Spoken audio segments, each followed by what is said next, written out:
Hey everybody, this is Elizabeth with Women in History, and as promised, I told you guys I was going to be reading Cleopatra biographies. I finished the first one, the one by Michael Grant, so I'm ready to give my review on this little gem right here.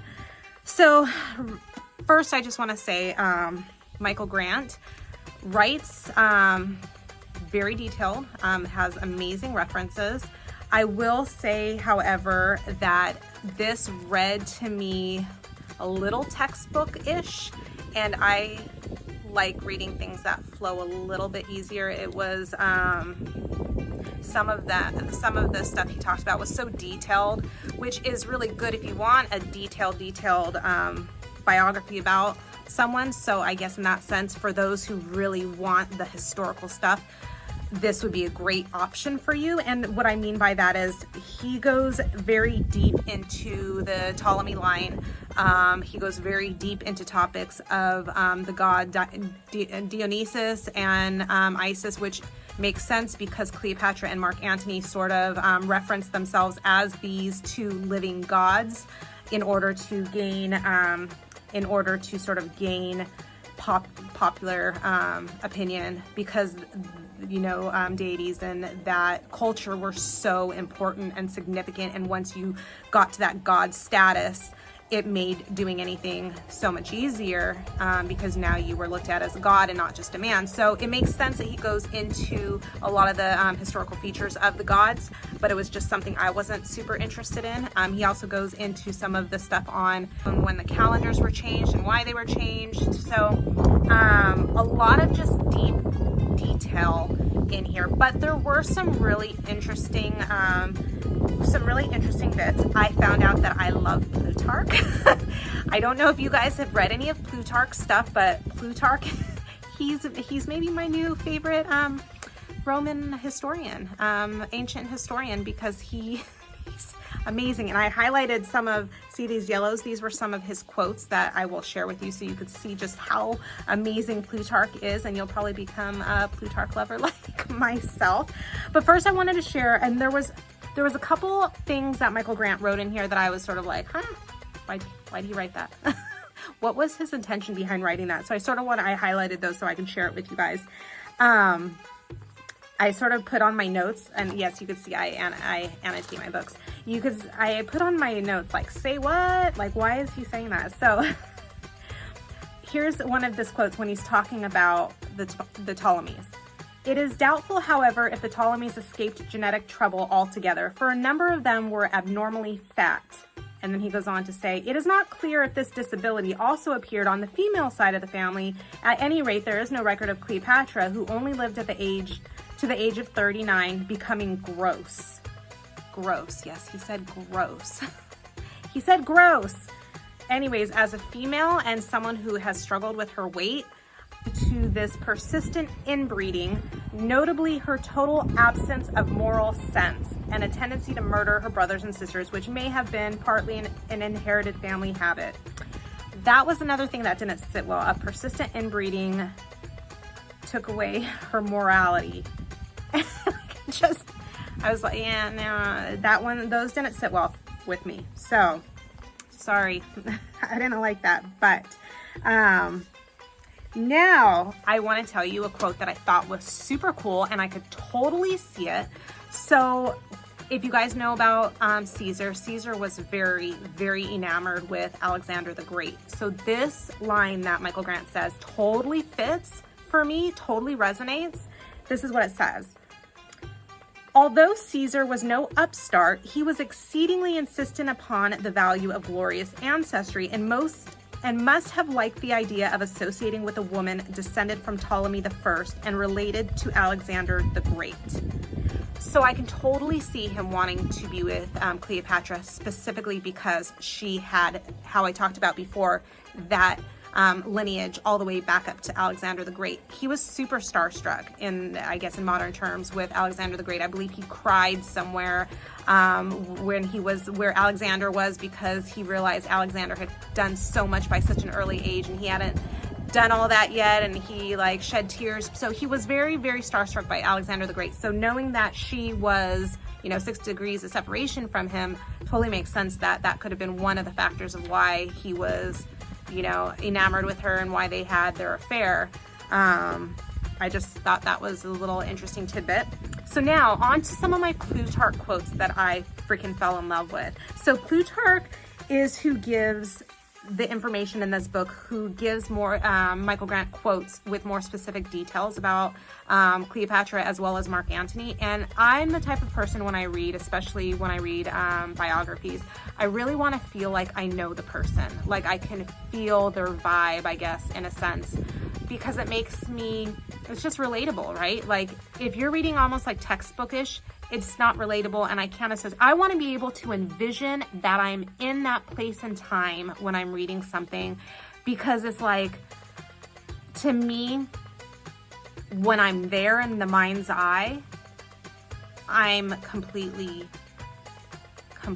there. Like I'm all in, right?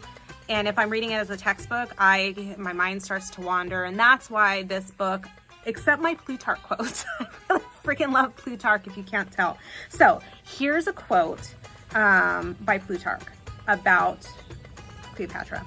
Her own beauty, so we are told, was not of that incomparable kind which instantly captivates the beholder, but the charm of her presence was irresistible, and there was an attractiveness in her person and talk, together with a peculiar force of character which pervaded her every word and action and laid all who associated with her under its spell.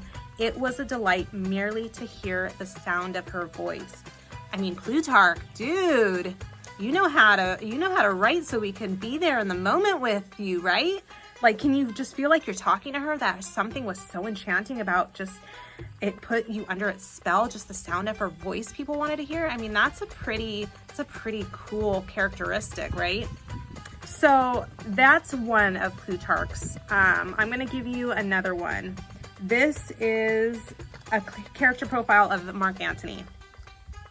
There was a noble dignity about Antony's appearance. His beard was well grown, his forehead broad, his nose aquiline, and these features combined to give him a certain bold and masculine look, which is found in the statues and portraits of Hercules. In fact, there was an ancient tradition that the blood of the Herculeid ran in Antony's family, and Antony liked to believe that his own physique lent force to that legend. He also deliberately cultivated it in his choice of dress, for whenever he was going to appear before a large number of people, he wore his tunic belted low over his hips, a large sword at his side, and a heavy cloak. And indeed, it was these same Herculean qualities that the fastidious found so offensive. His swaggering air, his ribald talk, his fondness for carousing in public, sitting down by his men as they ate, or taking his food standing at the common mess table, which made his own troops delight in his company and almost worship him. Okay, I only knew Mark Antony by the show Rome, but reading this, like, part of me has sort of fallen in love with Mark Antony. Shh, don't tell anybody, but seriously, I can see why Cleopatra really dug him. He just sounds like that everyday guy that you could talk to and hang out with. And now listen to the rest of this, and this is why I love Mark Antony. Once he recognized that he was at fault, he was full of repentance and ready to admit his errors to those he had wronged. Whenever he had to punish an offense or right an injustice, he acted on the grand scale, and it was generally considered that he overstepped the bounds far more often in the rewards he bestowed than in the punishments he inflicted. He just sounds like he was a cool guy, and from more of what Plutarch talks about, he really was okay with making fun of himself and laughing at himself, and I just think that sounds like such a cool, down-to-earth character.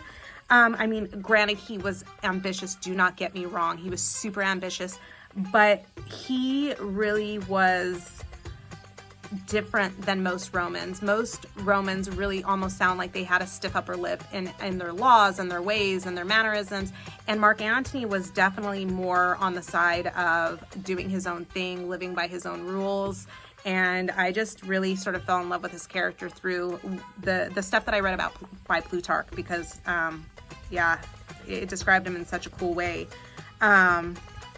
So Another story which it tells about Mark Antony, which I think is hilarious, was Mark Antony, to sort of be goofy, went fishing one day and he couldn't catch any fish. So it was told about how he had someone swim underneath the boat and hook fishes on the line, and he would reel them up and he'd pretend like he caught all these fishes. Well, Cleopatra found out, and so the next time they went fishing, she had someone do that, and he actually caught a fish, but it was because she had someone do that for him.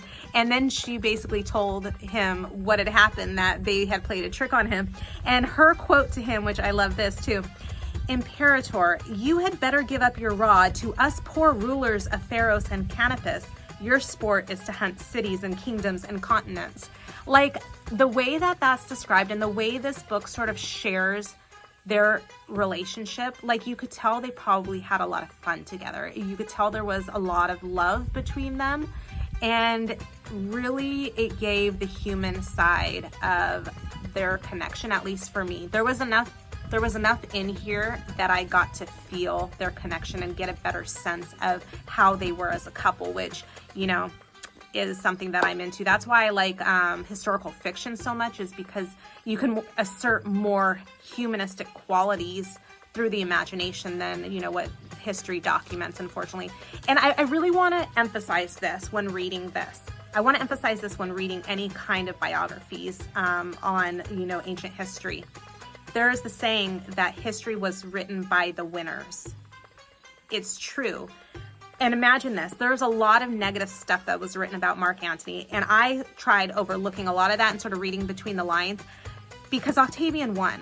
He won the battle, and everything historically written about Mark Antony after that would have had to be done under the premise that Octavian might see it. And you're not going to write about Octavian's enemy in a really good light, because that's going to put you at jeopardy. So a lot of the history that was written was done by the winners, and that is going to slant how things were written. There's a lot of negativity, a lot of negative stuff, especially by the Romans, about Cleopatra. She was absolutely the villain to them.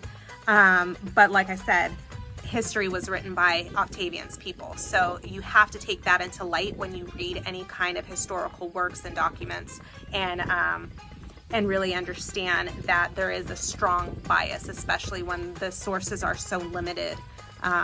So anyways, I hope you like this review.